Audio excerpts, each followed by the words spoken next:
Hi, Arnie here, and today I'm going to show you a couple of advanced masking techniques. First, I'm going to show you a video effect using masks in motion. And secondly, I'm going to show you how to add a screen recording to a computer and add some zoom effects.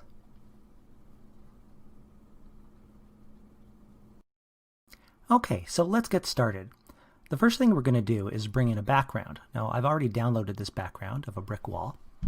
And I'm going to expand it, and let's just make that a little bit longer, and I'm going to lock it in place here using the lock icon. Now we're going to bring in this video, and I'm going to expand that as well, and if I just play it, you'll see what's happening. The skateboarder is jumping over the bush and onto another skateboard. Now remember, we're going to be using 3 phones, 3 masks, and therefore we're going to need 3 instances of this video. So I'm just going to duplicate this twice. There we go. And let's rename them. So we'll call this one video 1, video 2, and video 3. All right. Okay, now I've already downloaded also this icon of the phone, which can be found up here under Home and then go to Devices, and I grabbed one of these phones here. And as you can see, it places it directly in the center of the video. So we're going to keep that one. Now let's duplicate that. Okay, we're going to duplicate it again. Again, we need 3 of everything. So the first one here, I'm going to move it over using the Shift and arrow keys, just so we can get an exact positioning, like that. And we'll take this one here,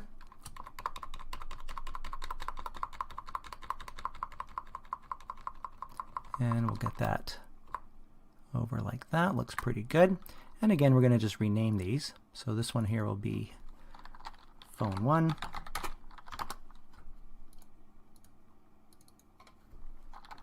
Phone 2, and phone 3. Okay, so for the next step, we're going to actually add the masks. Now we're going to go up to the shapes here, and we're going to add this curved rectangle. And let's place it in the first one here,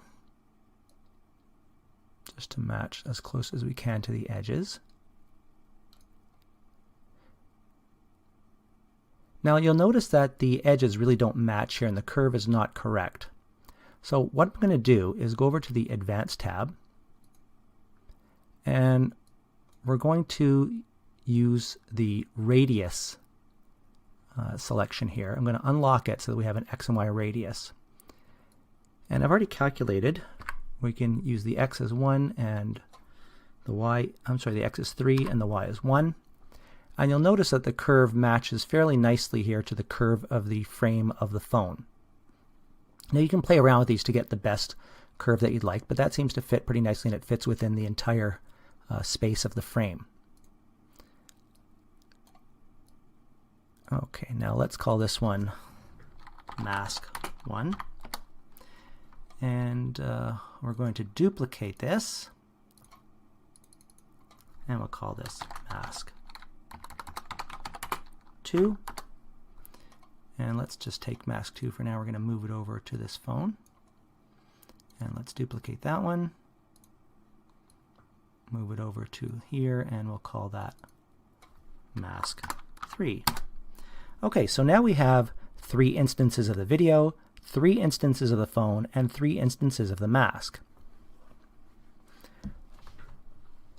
Okay, so the first thing we're going to do after this is we're going to mask each video with its own mask. So remember, when we play this, it's going to look like one video, but really it's 3 separate videos playing on top of each other at the same time. So let's go to video 1, and we're going to mask with mask 1. Now you'll see it just disappears here because the other videos are on top. Okay, we're going to take mask 2 and mask it with, we're going to mask that with mask 2, and the video 3 and mask that with mask 3. There we go. So now, because the masks are invisible, we see the videos within them, but everything around it is cut out and we just see the background that we had originally. So now we see the skateboarder flying through the phones, and that looks pretty good. But we want to have the phones move on as the skateboarder is moving onto the screen to give it a more dynamic effect. So the first thing we're going to do is choose the phone, okay, phone 1, and we want it to have an entrance from the left. So I'm going to go to motion and we're going to have it slide to the right. So as you'll see here, the phone is going to come in and slide to the right. But as you'll notice here, the mask is still on the screen. So we're going to do a Control-C to copy this entrance and go down to the video shape mask. We want the mask to move. Click on that, Control-V. So now the mask follows the frame of the phone. Okay, so as it's going to come on now, you'll see it comes on when he is skating on. That looks pretty good. So right here, you'll notice that he's jumping between phones. So I'm going to have this phone come on and slide upwards. So we're going to choose the frame here, which is right here, phone 2. At this moment, I'm going to move this inwards here, and I'm going to have the motion slide to the top. There we go. And again, we're going to do the same thing, Control-C, and we're going to do the same thing to mask 2.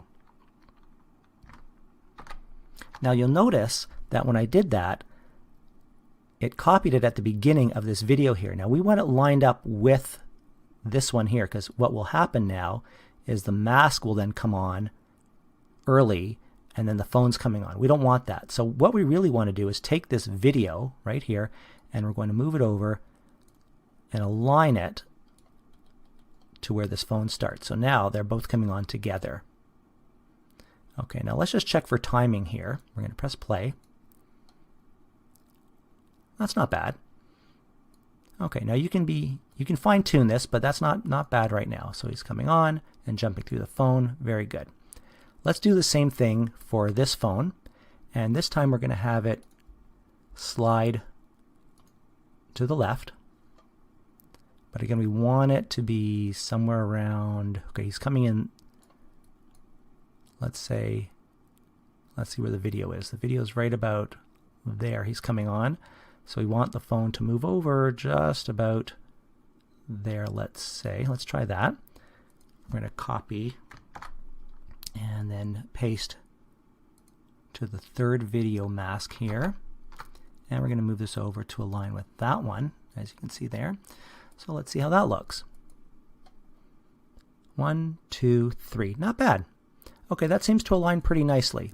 So again, you do have to play around with the timing here, but that seemed to work pretty nicely. And let's just watch that again. Phone slides in, phone slides back and forth here, and he's moving with the video, and it's a very nice effect. Now, the last thing that I would do here is just to give this a little bit more depth, is I'm going to take the phone and we're going to add a shadow to it. So let's get rid of border here. We're going to go to shadow, which is open already. I'm going to add a 30 blur and let's say a 10 offset and 10 offset with the Y, and you'll see there's a nice shadow here. So let's do that for each of the phones.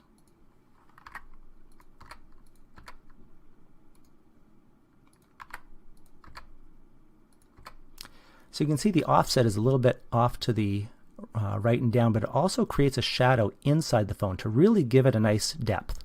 So now we play it with the shadow there. Looks pretty good. Okay, I'm happy with that one. Okay, for the next part of the video, I'm going to add a character, and we're going to bring in Paul. And Paul is going to be on his computer working from the back. Now, we don't really want a white background here, so let's go to backgrounds. And let's get an office background here. that one. We're going to bring that onto the screen here. And obviously it's in front, it's on top here, so we want to bring that behind Paul. So I'm going to bring Paul forward there. Okay. Now I want Paul to be working on the computer for quite a bit of time here. And really it's only a short period of time right here. It's only a few seconds. So the first thing I'm going to do is duplicate him and align these. I'm going to duplicate them again and align it, duplicate and align it. Okay. Now you can see that's going to take a lot of space on the timeline. So what I'm going to do here is just take these instances of Paul, use your control key and grab them, and we're going to right click and create a group. And I might even want more than that. So let's duplicate the group, move it over, duplicate the group. Let's just do this a couple times, it's fine. Grab these groups and group them again. I just find this to be a quick way to do things, and then I'm going to call this group Paul. Okay, so now we have a long string of Paul working on the computer.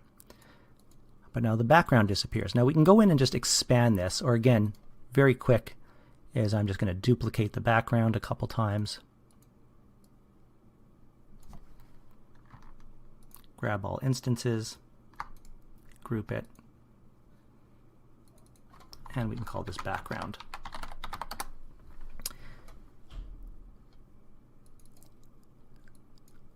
Okay, let's just move the... Okay, so the next thing I'm going to do is add a mask.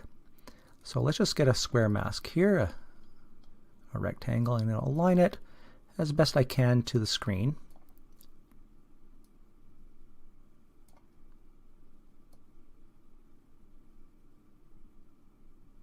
So I'm just going to put that right behind there.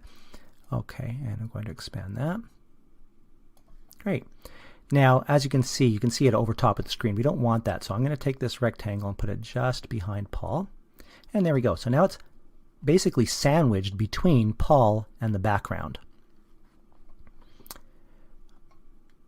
Let's go to our media. Now again, I already did a screencast of a Google search, okay, and then I looked up CreateStudio, and we're looking at a screenshot now of the search, and then going to the website. Okay, and scrolling through that. Okay, so I already prepared that. And again, what we're going to do now is we want this within the screen, right? So I'm going to make this approximate size. Here you can make it a little bit larger, smaller. It doesn't really matter. And I'm going to right click, and we're going to mask it with the rectangle, which is basically the rectangle in the screen. Again, you can rename that if you want. And there we go. So now we'll notice that the screencast, oh, sorry, that's the mask. The screencast is right here, and you can see I can move it around, and again the mask is invisible, so we don't see that white square anymore. It's the screencast that's going to take up the space. So let's move that a little bit in more so we can get a nice picture of that. We'll make it just right to the top like that, and let's move that over. Okay, that looks pretty good. So now when we play it, oh, you see it's on top. See why? Because now it moved on top of Paul. So we want to get Paul back to the top, and there we go. So now when it plays, it looks like it's on the screen, and it looks like Paul's doing all the typing. Great. So one thing we can add here while he's doing the search is, let's say you want to zoom in on an area. Now we can use the camera to zoom on the computer screen in the entire image, but I want him to look as if he's zooming in on the actual screencast itself. So we're going to go here, and we're going to add an animation. And I'm going to add, I always like to add position and scale. In case I change that a little bit, then I don't have to go back and do that. So it's going to start here, and now if we want to zoom in a little bit, we can pull that in like that, let's say. Okay, and then I'm going to duplicate reverse, because sometime later I'm going to have it go back. So now when we play it, You might zoom in on something, he's looking, and then he'll zoom back out again. So you can play around with exactly the timing that you want. There we go. And then he looks at some things and then zooms back out again. And you can do that multiple times as much as you want, depending on what you want to focus on. Especially if you're making this for somebody else and they want a specific thing on their screen to be shown, you can use the screencast animation, and of course you can also use the camera. So, okay, I hope you enjoyed that video, and thanks very much for watching, and happy creating!